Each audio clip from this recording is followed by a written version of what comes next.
Ukrainian troops out of a Kyiv suburb, but Russians partially take over 3 others and continue to bombard multiple cities, including Mariupol.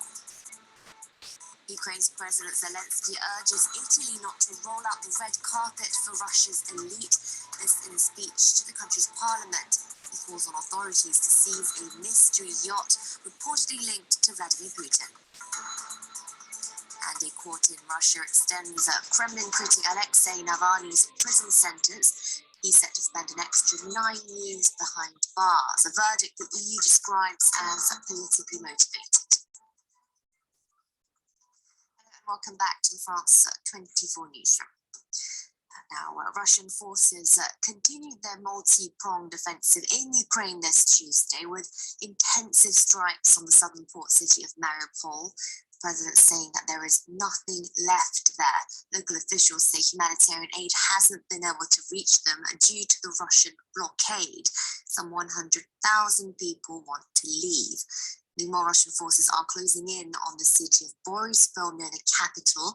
They are there warning residents to leave as soon as possible. France 24's Jonathan Walsh is on the ground in Kyiv for us. He sent us this.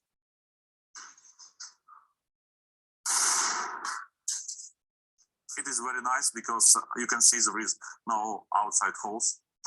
Metro has decided to produce its own bulletproof vests.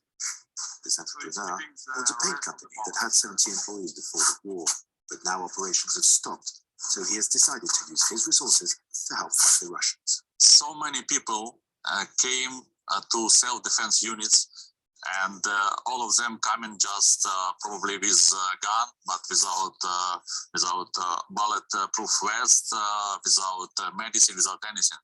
So we try to equip them to win. After sending his wife and 2 children abroad, Metro turned his warehouses into a logistical hub to send equipment to those front lines in refugee shelters.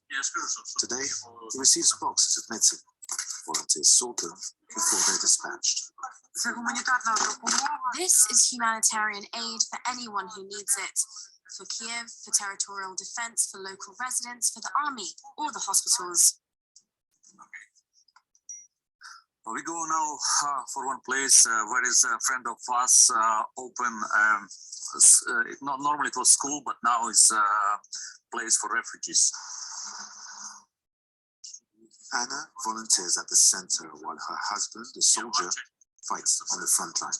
His unit has just been hit by the Russians.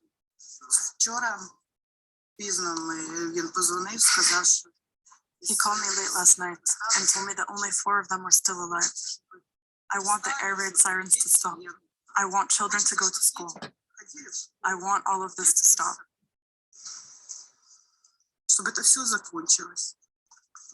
Most of the displaced who come to this shelter are from Irpin or Bucha, 2 cities destroyed by the war in the northwestern outskirts of Kiev.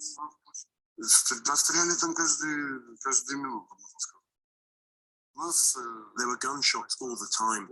Thanks to God, our car wasn't hit when we got out, but we could hear shells over our heads the whole way.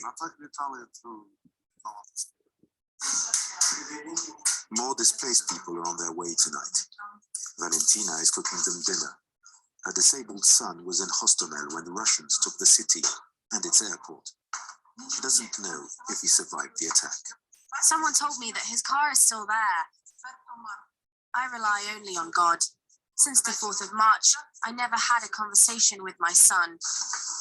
The people of Kiev are showing tremendous resilience and solidarity in the face of war. Initiatives like these are multiplying across the city as the Russians close in. The UN's Human Rights Office has recorded 953 cases of civilian deaths during this war. The international body, though, warned that the actual number could be much higher. The Kremlin denies targeting civilians. Ukrainian officials say at least 10 hospitals have been completely destroyed. France 24 spoke to one Kyiv resident. Here's her testimony. I'm now in the Kyiv region. I'm relatively safe. I escaped from Irpin, that is another part of the Kyiv region under heavy bombings. It was during the first week of the invasion. it was very scary, and I thought that I would not survive that. But now I am relatively safe. I'm okay. I'm working 24 hours per day to try to do my best to help the country to win as soon as possible.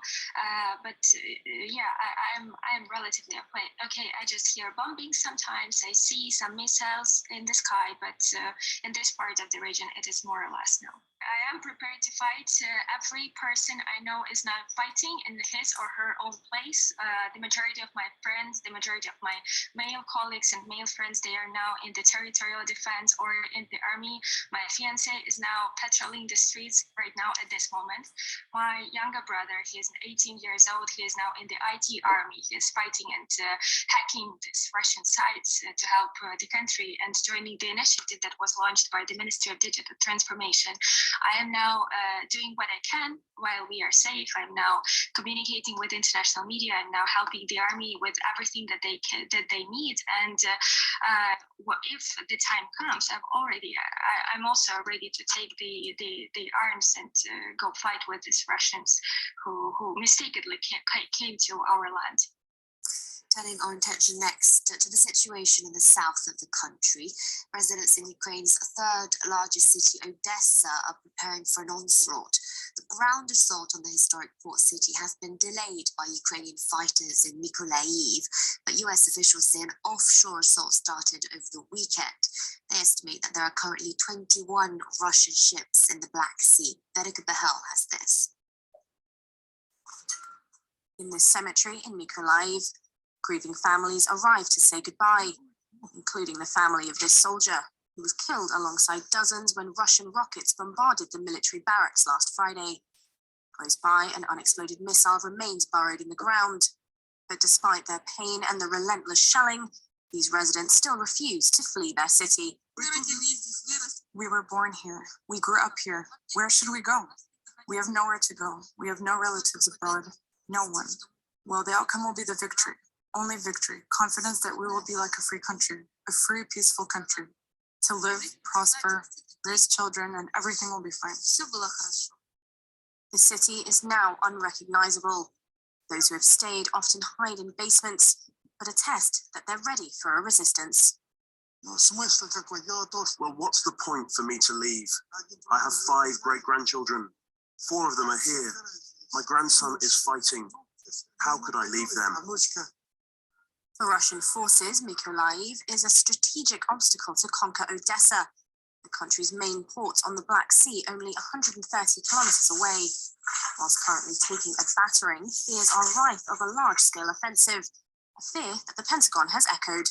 We just see those indications that they have increased their activity in the northern Black Sea. That's not something that we had observed over the last few days. Clearly, we're observing that now. It's difficult to know, Tom, what this indicates. Is it the prelude to an assault on Odessa?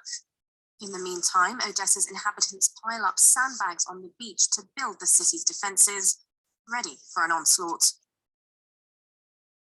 The US is set to announce fresh sanctions on Russia when President Joe Biden meets NATO and EU leaders in Brussels this Thursday. The current punitive measures, though, are already being felt in Moscow, with reports of panic buying in supermarkets. Hugh McGuinn has a story. Images like these in Russian shops, reminiscent of the start of the COVID pandemic.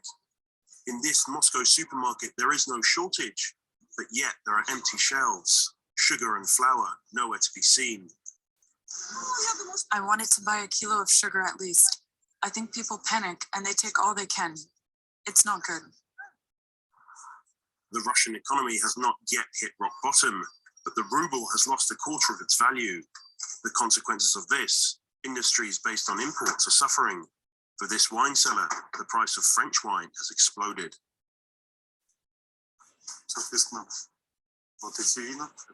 This wine is more expensive. Everything is more expensive. Prices have gone up by 50%. It's very worrying. Things really aren't going well. We're scared we'll have to close the shop. Faced by these difficulties, Russian businesses are trying to adapt. In Togliatti in the south of the country, this car factory is expecting a shortage of electronic car parts. In order to avoid placing the workers on furlough, The company have moved the workers' annual 3 weeks of holiday to April. It doesn't suit me. They can't do that without us agreeing. Our bosses are trying to find a solution so that we don't stay without work.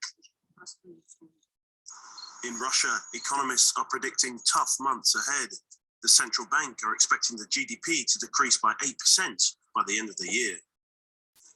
There was some Russian scramble over a kilo of sugar. Ukraine's President Zelensky has called on Italian authorities to seize a super yacht that's currently moored on the northwestern coast. He claims that Russian leader Vladimir Putin and his friends often holiday on that $700 million vessel. This in a speech to the country's parliament, where Zelensky urged Italians not to roll out the red carpet for Russia's elite. Our correspondent Seema Gupta tells us more. Was a 12-minute address to Italian parliamentarians that ended in a standing ovation. Essentially, he called for greater help. He said that his people are clinging for survival, and he appealed to Italians, as we've seen him do in other speeches to other lawmakers around the world. He really touches on something that Italians can relate to.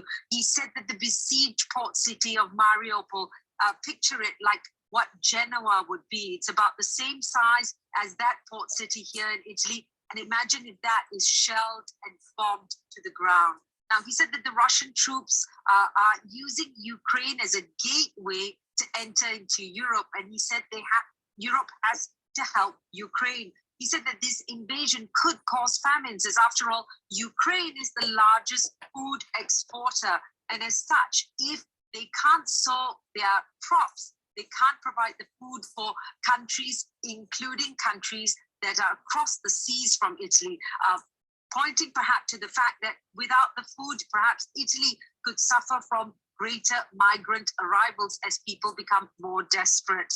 He also called, as I mentioned, on Italy not to allow these Russian elites to come to Italy and holiday as we have known them to do in the past. They own villas here, yachts here, calling on them to continue doing the actions of seizing those assets from these important Russians. So it was really quite an emotional speech, very much listened to by the parliamentarians, although it was noted here in a lot of local reports that there were certain parliamentarians that were not present for that speech, and questions as to why perhaps they were not. And in other news, an extra 9 years in prison for Kremlin critic Alexei Navalny. A court in Russia found him guilty of embezzlement and contempt of court. The EU says the ruling was politically motivated. He was originally put behind bars for violating parole, this as he was recovering from a poison attack, an attack he attributes to the Kremlin. 9 more years in jail for Alexei Navalny. His conviction for fraud and contempt of court is to be served in a strict regime penal colony. The verdict, along with these images of the closed-door hearing at Pokrov jail east of Moscow, show the Kremlin's determination to silence all criticism. Vladimir Putin is afraid of the truth, Navalny said on Twitter, as he called for his supporters to keep up action against the Kremlin. His lawyers were detained immediately after the hearing, but were released shortly after. This is the harshest sentence Moscow has handed down to Navalny in the courts in a string of charges and attempts to silence him. In August 2020, Navalny was evacuated from Siberia to Berlin after falling seriously ill aboard a flight. Doctors found traces of the Soviet-era nerve agent Novichok in his blood. Navalny said the Kremlin had tried to poison him. Moscow denied the charges. Those people now have a grudge against me because they weren't able to kill me. I survived, and now they're threatening to put me in jail. When he returned to Russia in January 2021, Navalny was arrested on charges of violating parole. The Moscow-based lawyer became Vladimir Putin's public enemy #1 in 2011 during anti-government demonstrations. In 2014, he was handed a suspended sentence, which barred him from running in the 2018 presidential election. Despite its best efforts, so far, Moscow has been unable to silence him. From his prison cell, Navalny has called on his supporters and fellow Russians to denounce Putin's war in Ukraine in defiance of a government ban on protests. That's it from everyone here in the newsroom. Thank you for watching. That's the news from France 24, and we're going to join you with more Canadian news from almost some of the same news sources, but we're going to try to look at just some of the different perspectives of the war in Ukraine and how it's reported from different news sources. So thank you for joining me for this one, and we'll continue to just monitor what's going on and go from there.